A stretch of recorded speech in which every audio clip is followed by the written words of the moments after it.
Boa tarde, meu nome é Cristina Leal, eu sou hematologista e hemoterapeuta e hoje nós vamos falar sobre a campanha Junho Vermelho, no qual a gente é comemorado o Dia Mundial do Doador de Sangue, dia 14 de junho. Essa data surgiu devido à constatação de baixa nos estoques em relação ao sangue.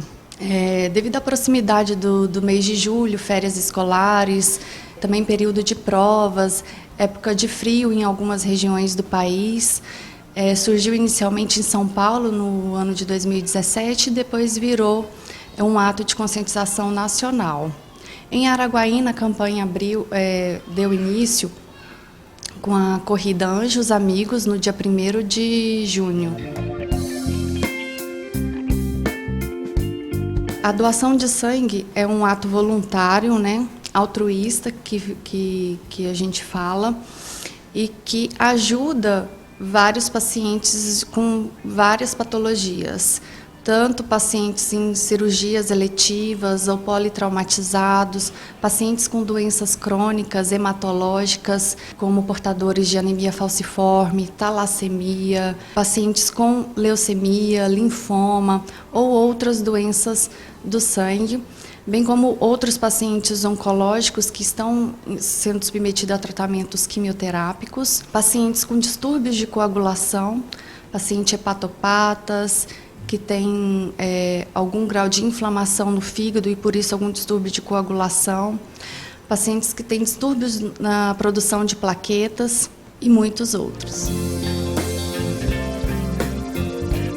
A gente costuma falar que qualquer pessoa acima de 16 anos até a idade de 70 anos que esteja com boa saúde, que tenha hábitos saudáveis, pode ser doador de sangue. Tá? Sendo que a primeira doação ela tem que ocorrer antes dos 60 anos de idade. Após a doação, ele fica um período de repouso no hemocentro, em torno de 10, 15 minutos, onde é oferecido o lanche. Tá? Ele é orientado a buscar resgatar o resultado dos exames que são feitos com o sangue e a amostra de sangue coletada durante a transfusão. E a gente observa se vai ocorrer algum efeito adverso relacionado à doação de sangue. A doação de sangue convencional, do sangue total, ela é para homens intervalo de 60 dias e para mulheres 90 dias, sendo que o homem pode doar até 4 vezes ao ano, no máximo, e a mulher 3 vezes ao ano, para evitar que tenha anemia ou outras complicações relacionadas à produção do sangue. Durante o processo de doação, o paciente é submetido a uma triagem clínica para avaliar o bem-estar e a saúde atual e pregressa do doador, para a gente não deixar o doador se submeter a um ato de risco, bem como o receptor ser exposto a uma doação de risco. Então, pessoas abaixo de 50 quilos, que são portadoras de anemias, outras doenças crônicas, malignas, ou pacientes que já receberam doação de sangue no intervalo de 12 meses, pacientes que são submetidos à terapia renal de substituição, uso crônico de certas medicações, tudo isso será avaliado durante a triagem. É importante que o doador, no dia da doação, esteja com uma boa saúde, respeite pelo menos umas 6 horas de sono antes da doação, tenha ingerido alimentos leves nas últimas 3 horas, mas não é necessário o jejum. É seguro. Não existe nenhum risco relacionado à doação de sangue em relação à contração de algumas doenças infecto-contagiosas.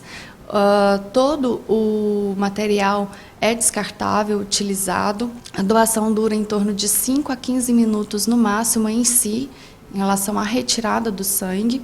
E o doador ele pode ter algumas reações em relação à hipotensão, pressão baixa, um pouco de fraqueza, mas isso tudo é observado naquele período que ele fica pós-doação. E ele é orientado a ingerir bastante líquido, em relação à alimentação, manter um repouso de atividades físicas de pelo menos 12 horas, inclusive com o membro que foi usado durante a coleta do sangue. Em casos de alguma complicação, comunicar imediatamente o hemocentro para passar pela avaliação médica. As etapas de doação de sangue, elas são divididas.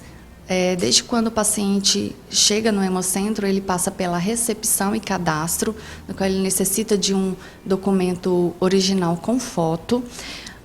Ele passa por orientações em relação a como é realizada a doação, quais os riscos. Depois ele passa por uma pré-triagem, onde são aferidos os sinais vitais, peso, pressão, altura, temperatura corporal. E após, ele é submetido a uma triagem clínica, no qual visa identificar riscos relacionados tanto para o receptor quanto o doador de sangue. O doador ele é submetido à coleta em si, que dura em torno de 5 a 15 minutos, normalmente uns 10 minutos, onde é coletado também a amostra que será realizado os exames pré-transfusionais. Depois o doador ele é encaminhado para fazer o voto de autoexclusão, tá? No qual ele vai confirmar a doação de sangue. Se ele tiver omitido alguma informação, achar que pode trazer algum risco para quem vai receber o sangue, ele pode dizer nesse voto, é anônimo, e a bolsa será descartada.